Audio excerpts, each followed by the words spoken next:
M কাদের এক পকেটে, অন্য পকেটে রওশন এরশাদ সাহেব, আর আমাদের ফিরোজ ভাইরে আমরা যারা আছি আমরা এখন টকশো টকশো করি, এই পর্যন্ত আমরা আছি।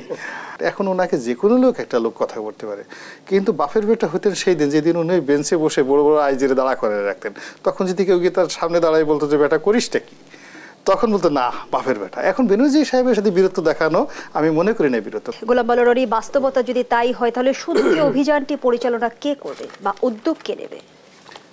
আসলে সমস্যাটা এত প্রকট আকার ধারণ করেছে যে এর পরিণতি ভোগ না করে আসলে আমরা এখান থেকে বেরোতে পারবো না।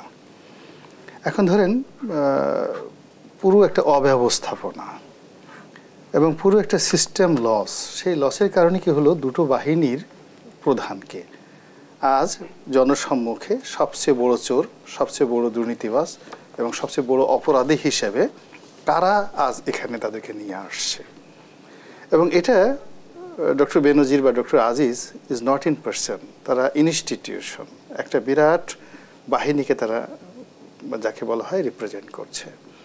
তো যেটা বললেন যে তাদের দুর্নীতি, তাদের স্বজনপ্রীতি, তাদের যে কর্মকাণ্ড, সেই কর্মকাণ্ড যদি আপনি ধরেন তাহলে দেখা যাচ্ছে যে এখন এই বাংলাদেশের এমন অনেক তহসিল অফিস আছে। একটা ঢাকার তহসিল অনেক গুরুত্বপূর্ণ তহসিলদার আছে, তারা যে পরিমাণ আর্থিক দুর্নীতি করে সেই দুর্নীতির অভিযোগও কিন্তু এখনো পর্যন্ত আজিজ সাহেবের সমপর্যায়ে হয়নি। আজিজ সাহেবের বিরুদ্ধে অনেকগুলো হচ্ছে, স্বজনপ্রীতি, তার ভাইদেরকে এটা করেছে ওটাই করেছে। এখন ভাইদেরকে ক্ষমা করেছে রাষ্ট্রপতি, এবং রাষ্ট্রপতি ইচ্ছে করলে হয় না, একটা প্রসিডিওরের মাধ্যমে যাচ্ছে, সেটাকে নিয়ে দেখা গেল তাকে বলছে। এখন বেনজির সাহেবের মতো আজিজ সাহেবের এত সম্পত্তি আছে, এই কথাগুলো এখনো পর্যন্ত আসেনি, কিন্তু যে জালের মধ্যে জড়িয়ে ফেলা হয়েছে, একই জালে কিন্তু আমাদের আবুল হোসেন মরছে, এবং প্রধানমন্ত্রী চেষ্টা করলো, তার সবচেয়ে বেশি প্রিয় ছিলেন যোগাযোগ মন্ত্রী সৈয়দ আবুল হোসেন সাহেব, তাকে কিন্তু সেভ করতে পারেনি এবং পরবর্তীতে রাজনীতিতে তাকে পুনর্বাসিত করা যায়নি, তাকে বলি দিতে হয়েছে। সিমিলারলি এই যে এখন জার্মানির রাষ্ট্রদূত আছেন মোশাররফ সাহেব, অত্যন্ত ভদ্রলোক মানুষ, একজন সচিব, সেই ভদ্রলোককে জেল খাটতে হয়েছে এই পদ্মা সেতু দুর্নীতির মামলায়। তো যখন কোনো একটা জায়গাতে সিস্টেমটা লস হয়ে যায়, লস হওয়ার পরে এখানে মানে জ্বর হলো অনেকগুলো রোগের একটা প্রাথমিক উপসর্গ। এখন এই যে বেনজির সাহেবের যে নাম আসছে বা আপনার আজিজ সাহেবের যে নাম আসছে, ধরুন আপনার সারা শরীরের জ্বর, এই জ্বরের দুটো ছোট ফোসকা পড়েছে মুখে, কিন্তু আপনি যদি পুরো জ্বর খুঁজতে যান তাহলে উনি অনেক বড়, আপনি ওই যে উনি বললেন যে অলি আল্লাহকে পাবেন, অনেক বড় পীর দরবেশকে পাবেন, অনেক সাদা পাঞ্জাবি পাবেন, টকটকে লাল, মানে এই অসাধারণ অসাধারণ সব আপনি পুতুল নাচের রীতি কথা সেখানে পাবেন। তো সেই জায়গাগুলো মূলত পুরো সিস্টেমটাকে কলাপস করে ফেলেছে, পুরো ব্যাংকিং ব্যবস্থাকে কলাপস করে ফেলেছে, পুরো অর্থনীতিকে কলাপস করে ফেলেছে, প্রধানমন্ত্রীর জীবনটাকে বিপর্যস্ত করে ফেলেছে। আপনি চিন্তা করেন, স্বয়ং প্রধানমন্ত্রী যিনি আমাদের নিরাপত্তা দিবেন, তিনি যদি বলেন আমাকে মারার মানে ষড়যন্ত্র হচ্ছে, তা বুঝেন যে পরিস্থিতিটা কতটা সঙ্গীন।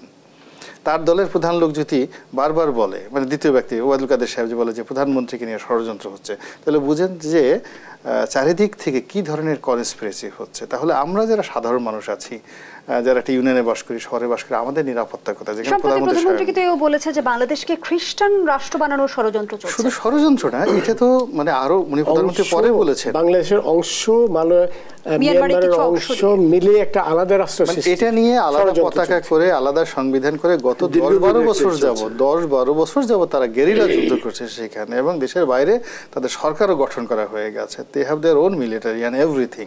তো এই জিনিসগুলো মাননীয় প্রধানমন্ত্রী এতদিন পরে বললেন।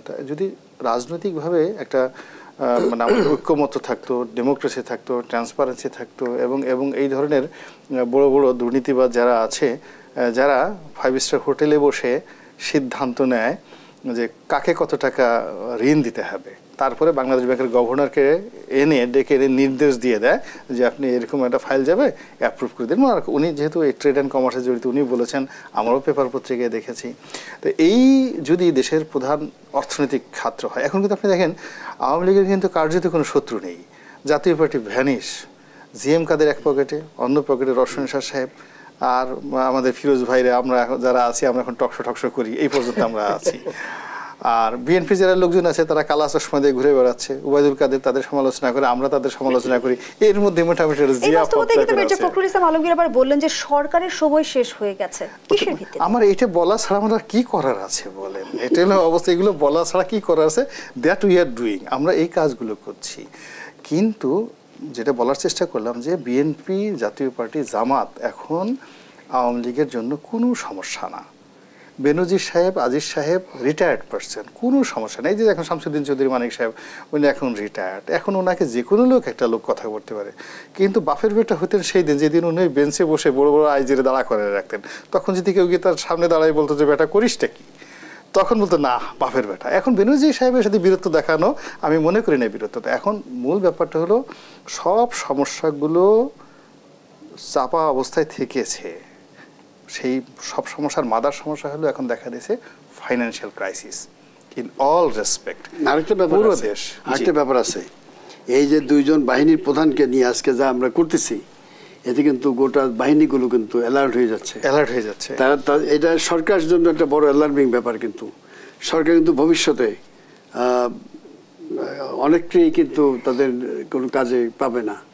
আমি দুঃখিত, আমি এই কাজে করতে আজিজ সাহেব, বেনজির সাহেব যেভাবে ব্ল্যাঙ্ক চেক দিয়ে সরকারের জন্য কাজগুলো করছে, ভবিষ্যতে তারা একজন কনস্টেবলকে দিয়ে এই কাজগুলো করতে পারবে না। তো এই ডেঞ্জারাসগুলো, এগুলো জ্বরের আলামত। কিন্তু মূল যে ফাইন্যান্সিয়াল যে প্রবলেমগুলো রয়েছে, সেই ফাইন্যান্সিয়াল প্রবলেমগুলো যারা সৃষ্টি করেছে স্টিল তারা কিন্তু শেয়ার মার্কেটটা শেষ হয়ে গেল। হ্যাঁ, তারাই কিন্তু আজিজ সাহেব, বেনজির সাহেবের ব্যাপারে এখন সিদ্ধান্তদাতা হয়ে গেছে।